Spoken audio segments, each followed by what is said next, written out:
Good morning students. 12वीं वाले बच्चे, सिद्धि हिंदी विद्यालय के इस ऑनलाइन क्लासेस में आपका हार्दिक स्वागत है।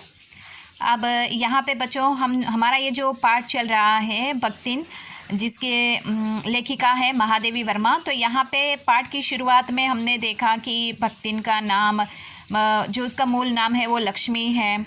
महादेवी वर्मा से वो कैसे मिलते हैं और उनसे कहते हैं कि जब उनको नौकरी चाहिए तब वो कहते हैं कि एक ही बार मतलब उन्होंने अपना नाम बताया, बार बार वो उनको किसी उपनाम से पुकारे, उनके मूल नाम से ना पुकारे। भक्तिन के पहनावे को देखकर यहाँ पे महादेवी वर्मा ने लक्ष्मी को भक्तिन का नाम दिया। उसके बाद हमने भक्तिन के अर्थात ये जो लक्ष्मी है उसका बचपन किस प्रकार से बीता। बहुत ही कम आयु में उसकी शादी की जाती है। उसकी जो सौतेली माँ होती है उसके साथ अच्छा व्यवहार नहीं करती है। ससुराल में भी लोग उसको नहीं समझते हैं। उसके पिता की मृत्यु हो जाती है, लेकिन उसके समाचार उसको बहुत समय के बाद दिए जाते हैं। तो ये सब बातें हमने देखी। अब यहाँ से थोड़ा सा आगे और बढ़ते हैं। करीबन यहाँ से हमारा बाकी है बच्चों। ये जो हमने अभी देखा वो मैंने आपको थोड़ा सा रिवीजन करके बताया कि आगे के वीडियो में हमने भक्तिन के जीवन का परिचय देखा। अब यहाँ से थोड़ा और आगे कि ससुराल में उसकी कैसी हालत होती है। जेठानियाँ बैठकर लोक चर्चा करती और उसके कलूटे लड़के धूल उड़ाते। वह भट्टा फेरती, कूटती, पीसती, रांधती और उनकी नन्ही लड़कियाँ गोबर उठाती, कंडे पाटती। जेठानियाँ अपने भात पर सफ़ेद राब रखकर गाढ़ा दूध डालती और अपने लड़कों को ओढ़ते हुए दूध पर से मलाई उतार कर खिलाती। वह काले गुड़ की डली के साथ कठौती में भट्टा पाती और उसकी लड़कियां चने बाजार की घुघरी चबाती। अब यहाँ पे ये जो भक्तिन है, ये भक्तिन की जो जेठानियाँ हैं पूरे दिन लोगों के साथ बातचीत करती रहती है, लोक चर्चाएँ करती रहती है और उसके बच्चे जो हैं उसके बच्चे खेलते रहते हैं। लेकिन भक्तिन जो है वो पूरे दिन यहाँ पे घर का काम करती है, खेती बाड़ी करती है, फसल को देखती है।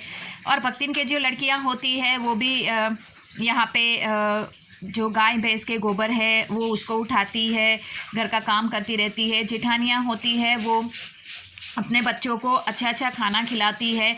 लेकिन भक्तिन की जो लड़कियां हैं वो पूरे दिन चने खाकर ही वो अपना जीवन व्यतीत करती हैं। उसके बारे में यहाँ पे बताया गया है। अब थोड़ा सा और आगे बढ़ते हैं। इस दंड विधान के भीतर कोई ऐसी धारा नहीं थी जिसके अनुसार खोटे सिक्के के तलसाक जैसी पत्नी से पति को विरक्त किया जा सकता। सारी चुगली चबाई की परिणित उसके पत्नी प्रेम को बढ़ाकर ही होती थी। जेठानियाँ बात बात पर धमाधम पीटी कुटी जाती, पर उनके पति ने उसे कभी उंगली भी नहीं छुआई। वह बड़े बाप की बड़ी बात वाली बेटी को पहचानता था। इसके अतिरिक्त परिश्रमी, तेजस्वी और पति के प्रति रोम रोम से सच्ची पत्नी को वो चाहता भी बहुत रहा होगा, क्योंकि उसके प्रेम के बल पर ही पत्नी ने अलगोजा यानी बंटवारा, अलगोजा का मतलब होता है बंटवारा, करके सबको अंगूठा दिखा दिया। काम वही करती थी, इसलिए गाय भैंस, खेत खलिहान, अमराई के पेड़ आदि के संबंध में उसी का ज्ञान बहुत बड़ा चढ़ा था। उसने छाट छाट कर ऊपर से असंतोष की मुद्रा के साथ और भीतर से पुलकित होते हुए जो कुछ लिया वह सबसे अच्छा भी रहा। साथ ही परिश्रमी दंपत्ति के निरंतर प्रयास से उसका सोना बन जाना भी स्वाभाविक हो गया। अब यहाँ पे इस परिच्छेद में बताया गया है कि ये जो भक्तिन है, ये भक्तिन थोड़ी अलग प्रकार की है। अर्थात उसकी जो जेठानियाँ होती है, जेठानियों ने क्या किया, मतलब भक्तिन के जो पति है उसके कभी चुगली कर दिया करती है, कभी बड़ा चढ़ा के बात करती, इसके लिए क्योंकि भक्तिन का पति भक्तिन को मारे, उसको घर से निकाल दे ऐसा। लेकिन भक्तिन का पति जो है वो अच्छी तरह से जानता था कि भक्तिन पूरे दिन घर का कामकाज करती है, उसका स्वभाव बहुत अच्छा है, वो ये परिश्रम कर करके बिल्कुल एक सोने की तरह निखर गई है। पूरा दिन मतलब खेत खलिहान, फसल, घर संभालना, ये सब अमराई के पेड़, ये सब देखना, ये सब काम ये उसका था। तो यहाँ पे जो भक्तिन का पति है वो भक्तिन की बहुत इज्जत और सम्मान करता था। अब थोड़ा सा और आगे बढ़ते हैं। धूमधाम से बड़ी लड़की का विवाह करने के उपरांत पति ने घरोंदे से खेलती हुई 2 कन्याओं और कच्ची गृहस्थियों का भार 29 वर्ष की पत्नी पर डालकर संसार से विदा दी। जब वह मरा तब उसकी अवस्था 36 वर्ष से कुछ ही अधिक रही होगी, पर पत्नी आज उसे बुढ़ऊ कर स्मरण करती है।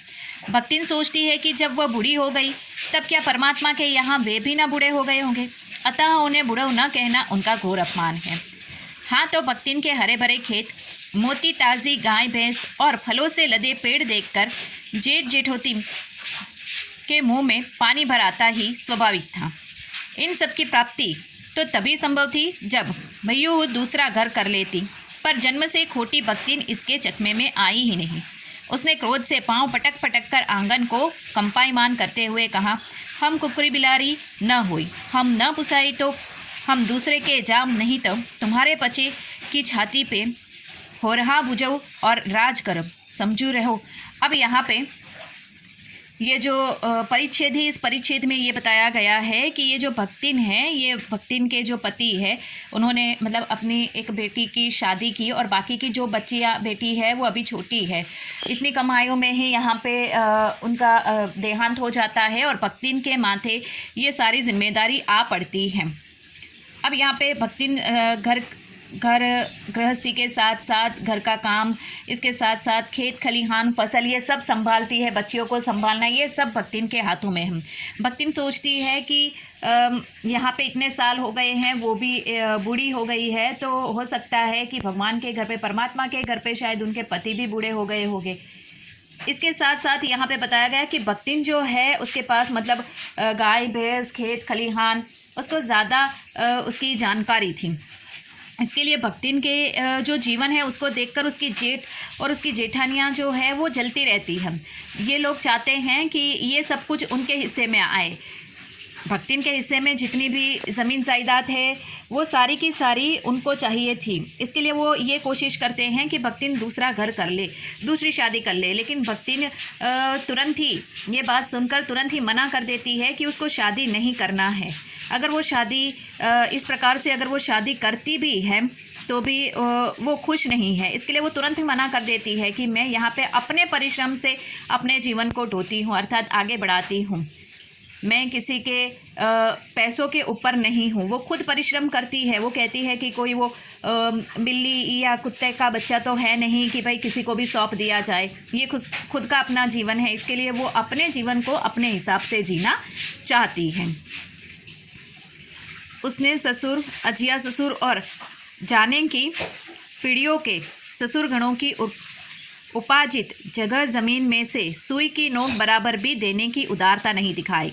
इसके अतिरिक्त गुरु से कान फुफुआ, कंठी बांध और पति के नाम पर घी से चिकने केसों को समर्पित कर अपने कभी न टलने की घोषणा कर दी। भविष्य में भी संपत्ति सुरक्षित रखने के लिए उसने छोटी लड़कियों के हाथ पीले कर उन्हें ससुराल पहुंचाया और पति के चुने हुए बड़े दामाद को घर जमाई बनाकर रखा। इस प्रकार उसके जीवन का तीसरा परिच्छेद आरंभ हुआ।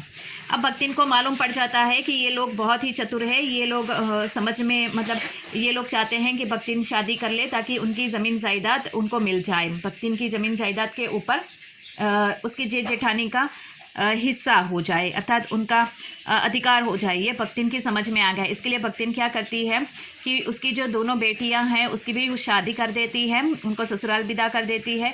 और बड़ी बेटी जो थी जिसका विवाह उसके पति जब थे तब हुआ था, तो बड़ी बेटी को अपने घर पे रखती है और दामाद को भी घर जमाई बना के वो रखती है ताकि उसका घर, उसकी खेती बाड़ी, फसल ये सब संभालने के लिए यहाँ पे वो अपनी बेटी को अपने पास, अपनी बड़ी बेटी को अपने पास रखती है। भक्तिन का दुर्भाग्य भी उससे कम हठी नहीं था। इसी से किशोरी की युति होते ही बड़ी लड़की भी विधवा हो गई। अब यहाँ पे भक्तिन के दुर्भाग्य भी भक्तिन से कुछ कम नहीं था। जितनी भक्तिन परिश्रम करती उसका दुर्भाग्य उसके लिए उतनी ही चुनौती खड़ी कर देता था। होता है ऐसा कि उसकी जो बड़ी बेटी की शादी हुई थी, जब भक्तिन के पति जो जिंदा था उसने उसकी बेटी की शादी करवाई थी और वो बड़ी बेटी उसके साथ भक्तिन के साथ रहती थी। उसके पति की भी मृत्यु हो जाती है। अब भक्तिन यहाँ पे क्या करती है वो हम आगे आने वाले वीडियो में देखेंगे। Thank you.